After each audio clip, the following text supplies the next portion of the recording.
Jesus freaking Christ, kaj dela ta človek, pa ta ni normalen. Luka Dončić ima že, ne vem, nešteto nadimko od Luka Magic do The Don do, ne vem, spomnite se vi. Danes bi ga lahko poimenovali Double OT Clutch player.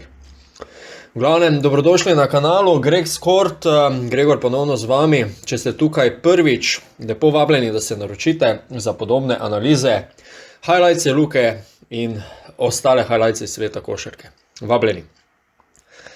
Itak, da si mogel vzeti čas pa pokomentirati današnjo tekmo proti Lakersom, ker ko sem se zjutraj zbudil tam 15-4, nisem si predstavljal, da bo tako dramatična tekma, čeprav pri Dallasu nikoli ne veš, ampak vedelo se je, da bo neka poslastica. Če igrata LeBron in Luka en proti drugemu, vemo, kakšno spoštovanje vlada med njima dvema, pol je jasno, da bo šlo za posebno tekmo. V Sloveniji smo imeli še to opcijo, da smo lahko gledali še v živo na enem izmed programov, tako da še bilo vse skupaj lažje spremljati. No. In pol se začne, tekma kot takšna, nič posebnega, dokler se ni začelo. Zelo hitro, 2-3 minute do konca je bilo egal, Dallas je itak vodil celo tekmo, če kdo ni gledal. Pol pa valjda po svoji stari navadi začnejo delati bedarije in pridejo v egal tekmo, celo povedli so mes Lakersi in Ampak je bilo drugače kot ponavadi, to je treba poudariti. Luka je v tej tekmi imel pomoč soigralcev. In to je res treba izpostaviti, ker samo na tak način so lahko pri Dallasu v opciji, v možnostih, da kaj naredijo letos, da naredijo korak naprej od lani. Lani so prišli zelo daleč, konferenčni finale je super, ampak največji grejo do konca, vse to vemo. Spencer Dinwiddie z 2 fantastičnama zabijanjama v obeh podaljških, če se ne motim. To res dvigne moralo ekipi. Wood se je boril v napadu, dodal svoje, Tim Hardaway isto, 20 pik. Glavnem, ni bil samo Luka, zato je tudi Luka dal 35 točk, čeprav je igral, pazi to, 53 minut. Ampak ni rabil, smo imeli ostale. To je to, razbremenili so Luko, lahko so drugi prišli do svoje priložnosti, izkoristili so jo v tej tekmi in to je res pomembno na takih srečanjih, ki so egal, ki človek lahko pregovori, pa kaj ste noli 53 točk. In Charles Barkley je dejal, "It's interesting how stupid the Mavs are at times. They won the game. Reason why? They took the ball out of Luka's hands. Why don't they do that more often? That was the perfect example why they are a mediocre team. Luka doesn't have to make every play." Pa to je dejstvo, Luka ne rabi popolnoma vsake akcije začeti in končati. Naj se porazdelijo vloge, naj igrajo malo bolj pametno, točno o tem razlaga Charles Barkley.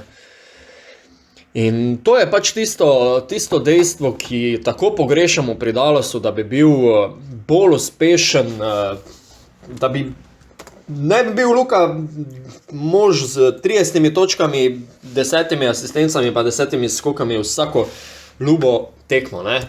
Ni to, recimo tudi Marko iz Sport Info podcasta je lepo zapisal na Twitteru. Giannis doseže 7 točk v zmagi nad Atlanto. Tatumov soigralec 41 točk v zmagi nad Pelikani. Jokić potrebuje skupaj 75 točk v nizu zadnjih 4 zmag, igra 30 minut na tekmo. Sunsi brez prve postave premagajo kompletne Warriorse. Pa to je to, pika, konec, vse povedano. A Luka mora biti vse. In pol imamo MVP lestvico, kjer je Giannis, seveda, ki ima očitno dobro moštvo okoli Luke. Tatum, ki je pred Luko, ki ima omenjenega soigralca, ki doseže ne vem koliko točk, pa ni samo Brown, tukaj so še Horford, Smart in ostali. Jokić ima okoli sebe ekipo, smo že tak neštetokrat videli, da ostalih sploh ne omenjam. In pol imamo Luko, ki praktično je vlečni konj z 6 kočijami. Ali pa tista slika, ki se je zdaj na koncu pojavila na internetu, ko je Luka glavni delavec, on lepo koplje jamo, ostali, ko bosanci brez zamere, pač tam okoli gledajo, pa na lopatah držijo svoje roke, ne, pa jih je 12, Luka pa tam dela, ne, svoje, ne, pa meče, pesek, ne. V glavnem, ja, gremo še malo nazaj na tekmo, da ne bomo čisto zabredli. Minutaža. Mislim, prej sem že omenil, da je itak Luka igral 53 minut, ne. V glavnem celotna prva postava Dallasa je igrala, mislim, nenormalno težko tekmo, ne, ker tole je pač presežek bil z vseh možnih smeri. Recimo Tim Hardaway Jr. 48 minut, Reggie Bullock 47 minut, Christian Wood 47 minut, pa še vmes je Gležen poškodoval, Spencer Dinwiddie 51 minut in Luka 52 minut 44 sekund. Groza. Prvo imamo rezerve, Antiklina in pa Dwight Powell. Prvi 12, drugi 18 minut, Hardy 5 minut, Bertans 6 minut. Konec z rezervami. Ne da smo kratki, nego smo kratki, ko ne vem kaj pismo, res. Ne moramo si meriti, ne, z postavo iz druge enote z drugimi ekipami, če se grdo izražim, ne, ampak to je pač to, ne, ker pač Cuban ne da, ali kdorkoli ne da, ne, kdo je za to odgovoren, ne. Na koncu samo čakam, da bo Luka prebolel, bog ne daj, da se človek poškoduje. Ne kličem hudiča, ampak jaz ne vem, kakšen scenarij si predstavljajo oni majstori v Dallasu, če bi se našemu enako kajkoli zgodilo. Ampak se pravim, ni se mu, ne bomo priklicali tega, ne. Obramba, joj. Mislim, kako je to težko gledati. Tudi Luko. Jaz sem poudaril že v marsikaterem pogovoru, da je Luka dober, včasih zelo dober obrambni igralec.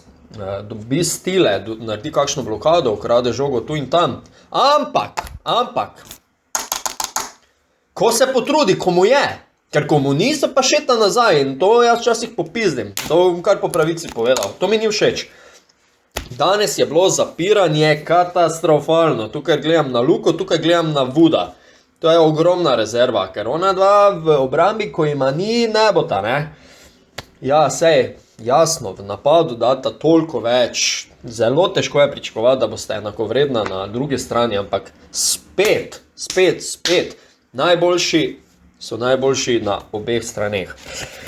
V glavnem, LeBron je dobil kar nekaj teh napadalnih skokov, še kakšen en-ban se je potem zgodil in to ni bilo v redu, ker smo jih s tem ohranjali v igri, popolnoma nepotrebno, ne. Pol so bili še tukaj majstori v sivem, ne, trije, ne, pa kaj si ti nor, ne, pa kakve fore imajo včasih sodniki za to, da more potem kit oziroma ekipa more sodniški challenge jemati, ne, za neke take stvari, ki so vidne do Slovenije, ne, ja, sodniki se morajo tam odločiti v sekundi, ja, lahko je nam to komentirati, pa biti generali po bitki, ampak ne, dejstvo je, da gre to za NBA ligo, za najvišjo kakovost možno. Temu primerno morajo biti sodniki pripravljeni, usposobljeni, kakorkoli, drugače ti nimaš kaj tam delati. Lej, ni nekih izgovorov, napake se dogajajo, seveda, ampak ampak bodimo tu realni. Na koncu mislim, da je Tim Hardaway naredil taki faul na trojki, ne, na koncu prvega podaljška, če se ne motim. No, kakorkoli. Taki faul, ne, ampak ga niso piskali. Da to je bilo predvsem v škodo Lakersov, ne, če so prej kakšno napako v škodo Dallasa, evo se je tu konkretno spostavilo ravnotežje sodniških neodločitev, no, na temo tako rečem, ne.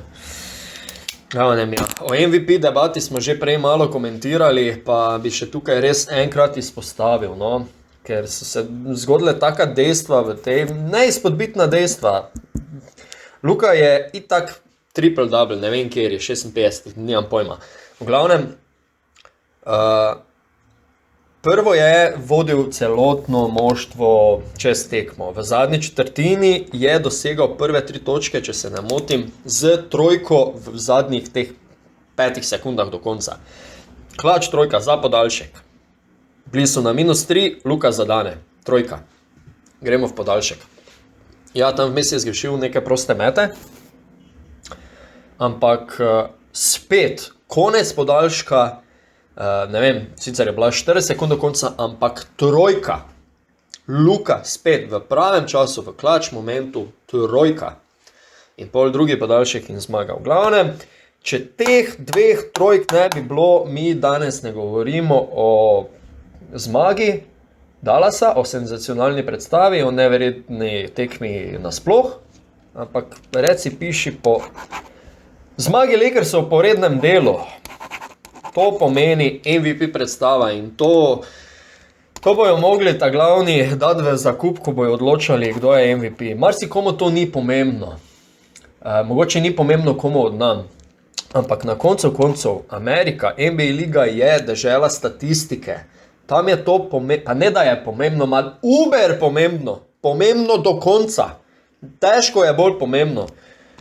MVP rednega dela je tam nekaj več, to se je treba zapomniti, če to nam všeč, če to nam pomembno ali ne, njim je. Pa lahko se oni lažejo, na koncu bojo kazali vse možne statistike, ki je bil Jordan MVP, LeBron, Wilt, you name it. V glavnem, MVP je pomembno in ob takih predstavah se Luketove delnice morajo in se tudi verjamem, da bodo dvignile. Tako, naslednja tekma je čez 2 dni, počitek, en dan vmes, potem proti Portlandu ob 4 uri zjutraj. No? Tako da vsaj nekaj malega počitka bojo majstori dobili, res so si ga zaslužili in upam, da grejo z to miselnostjo potem naprej v naslednjo tekmo, ker malo smo že začeli pogledovati po lestvici, 4. je Dallas trenutno, ampak razlike so izredno majhne. Ok, v glavnem, upam in verjamem, da ste tekmo gledali, če ne drugega v posnetku. Kako ste vi videli srečanje, lepo vabljenih komentiranju, da še predebatiramo tako ali drugače. Kot sem že dejal prej, če ste tukaj novi, hvala, da me spremljate, da me poslušate, za vse govorim, no. Če ste pa tukaj novi, pa se naročite na moj kanal za podobne analize, highlights, luke in ostalo. Do naslednjič, prav lepo vas pozdravljam, lepo se imejte, Gregor sem bil z vami iz Greg Skorta. Čau, bye, adijo.